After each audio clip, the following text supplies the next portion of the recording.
Hi guys, ఎలా ఉన్నారు అందరూ? Welcome to our channel. ఈరోజు మనం మాట్లాడేది రాకాస సినిమా రివ్యూ. హానెస్ట్లీ చెప్పాలంటే ట్రైలర్ రిలీజ్ అయినప్పుడు చాలా మంది క్లారిటీ లేదు. ఇది హారర్ సినిమానా, సైకలాజికల్ థ్రిల్లరా, లేదా ఎక్స్పెరిమెంటల్ అటెంప్టా అని. అండ్ సినిమా స్టార్ట్ అయ్యాక కూడా డైరెక్టర్ ఇమ్మీడియట్ గా ఆన్సర్ ఇవ్వలేదు. ఫస్ట్ సీన్ నుంచే అన్ఈజీ ఫీలింగ్ స్టార్ట్ అవుద్ది. అది జంప్ స్కేర్ టైపు ఫియర్ కాదు, బ్యాక్గ్రౌండ్ లో స్లోగా గ్రిప్ అయ్యే టెన్షన్. సినిమా బిగినింగ్ లో మనకి చాలా నార్మల్ వరల్డ్ చూపిస్తారు. క్యారెక్టర్స్ సింపుల్ ఉంటాయి, సిచ్యువేషన్స్ సింపుల్ ఉంటాయి, డైలాగ్స్ కూడా క్యాజువల్ గా ఉంటాయి. కానీ అక్కడే డైరెక్టర్ ట్రిక్ స్టార్ట్ చేశారు. ఆడియన్స్ ని కంఫర్ట్ జోన్ లో పెట్టి స్లోగా డిస్టర్బ్ చేయడం. ఫస్ట్ 15 to 20 మినిట్స్ చూస్తే కొంచెం స్లోగా అనిపించవచ్చు. మనం యూజువల్ గా ఎక్స్పెక్ట్ చేసే కమర్షియల్ సెటప్ ఇక్కడ ఉండదు. హీరో ఇంట్రడక్షన్ ఎలివేషన్స్ లేవు, లౌడ్ మ్యూజిక్ లేదు, ఫాస్ట్ నరేషన్ లేదు. ఇన్స్టెడ్ సైలెన్స్ ఎక్కువ.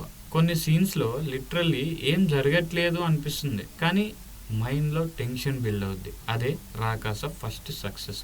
డైరెక్టర్ మనల్ని స్టోరీ చూడడానికి కాదు, ఫీల్ చేయడానికి ఫోర్స్ చేస్తారు. హీరో క్యారెక్టర్ గురించి చెప్పాలంటే టిపికల్ బ్రేవ్ ప్రొటాగనిస్ట్ కాదు, వీక్నెస్ ఉన్న హ్యూమన్ క్యారెక్టర్. కన్ఫ్యూజన్ ఉంటుంది, ఫియర్ ఉంటుంది, డౌట్ ఉంటుంది.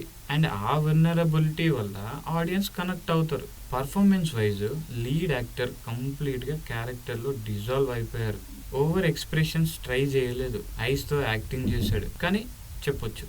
ఎస్పెషల్లీ కొన్ని సైలెంట్ రియాక్షన్ షాట్స్, డైలాగ్స్ లేకున్నా టెన్షన్ క్యారీ చేసిన మూమెంట్స్ సినిమాకి బ్యాక్ బోన్ లో వర్క్ అయ్యాయి. అండ్ సపోర్టింగ్ క్యారెక్టర్స్ కూడా సినిమాటిక్ గా అనిపించలేదు, రియల్ లైఫ్ పీపుల్ లా బిహేవ్ చేశారు. అండ్ అది సినిమాకి అథెంటిసిటీని ఇంక్రీజ్ చేసింది. నవ్వు టెక్నికల్ సైడ్ గురించి మాట్లాడుకుంటే cinematography, huge lighting, dark frames use చేసిన విధానం, షాడో ప్లేస్మెంట్స్, ఎంటీ స్పేస్ ని కూడా ఫియర్ క్రియేట్ చేయడానికి వాడడం చాలా ఇంప్రెసివ్. కెమెరా మూవ్మెంట్స్ ఫాస్ట్ గా కాదు, స్లోగా అబ్జర్వ్ చేస్తుంది.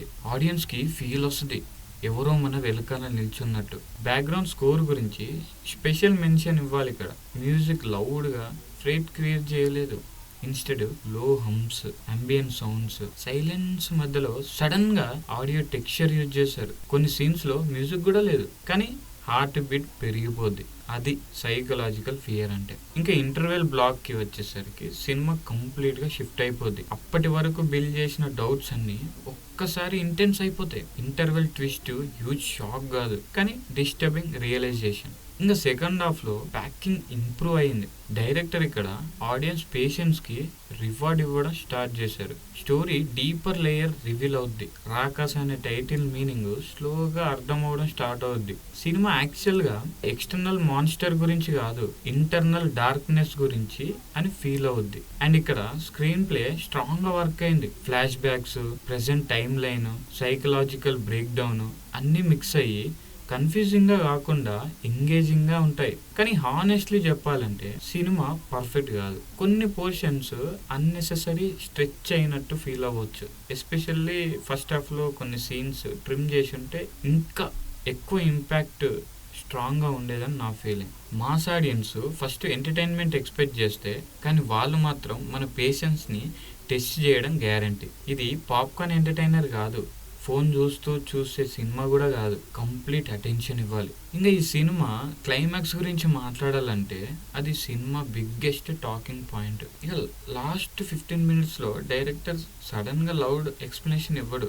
ఇన్స్టెడ్ ఆడియన్స్ కి థింక్ చేయడానికి వదిలేశాడు. కొన్ని క్వశ్చన్స్ కి ఆన్సర్ చేశాడు, కొన్ని ఇనిషియల్లీ ఓపెన్ గా వదిలేశాడు. అండ్ సినిమా అయ్యాక ఇమ్మీడియట్ గా థియేటర్ నుండి బయటకు వచ్చిన తర్వాత డిస్కషన్ స్టార్ట్ అవుద్ది. యాక్చువల్లీ ఏం జరిగింది, క్యారెక్టర్ రియలా, ఇమాజినేషనా, అసలు రాకాస ఎవరు? ఆ డౌట్స్ క్రియేట్ అవ్వడం cinema success.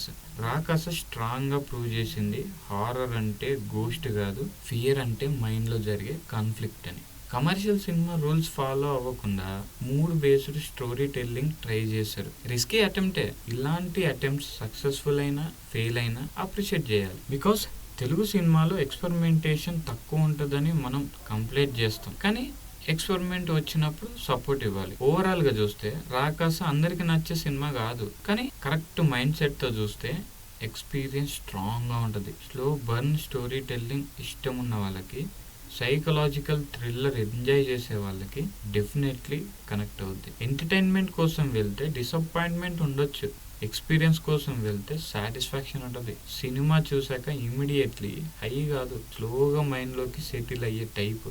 And honestly theatre నుండి వచ్చాక కూడా సీన్స్ గురించి ఆలోచిస్తున్నారు అంటే సినిమా ఇంపాక్ట్ ఎంత ఉందనేది అర్థం చేసుకోవాలి. సో ఫైనల్గా చెప్పాలి అంటే రాకాస సేఫ్ సినిమా కాదు, రిస్క్ తీసుకొని డిఫరెంట్ స్టోరీ టెల్లింగ్ అటెంప్ట్ చేసిన ఫిలిం. పేషెన్స్ ఉంటే రివార్డ్ ఉంటుంది, ఎక్స్పెక్టేషన్ రాంగ్ ఉంటే డిస్కనెక్ట్ అవుద్ది. నా ఒపీనియన్లో ఇది వన్ టైం వాచ్ కాదు, డిస్కషన్ వాచ్. మీరు చూసి మీ ఇంటర్ప్రిటేషన్ క్రియేట్ చేసుకోవాలి. అండ్ ఎస్, ఇలాంటి ఫిలిమ్స్ ఎక్కువ రావాలి అంటే ఆడియన్స్ సపోర్ట్ చాలా ఇంపార్టెంట్. సో రాకాస ట్రై చేయొచ్చు, కానీ కరెక్ట్ ఎక్స్పెక్టేషన్స్తో వెళ్ళింది. That's it. మీరు ఈ సినిమా చూసారా? మీ ఒపీనియన్ ఏంటి కామెంట్లో చెప్పండి. Thank you for watching. By by.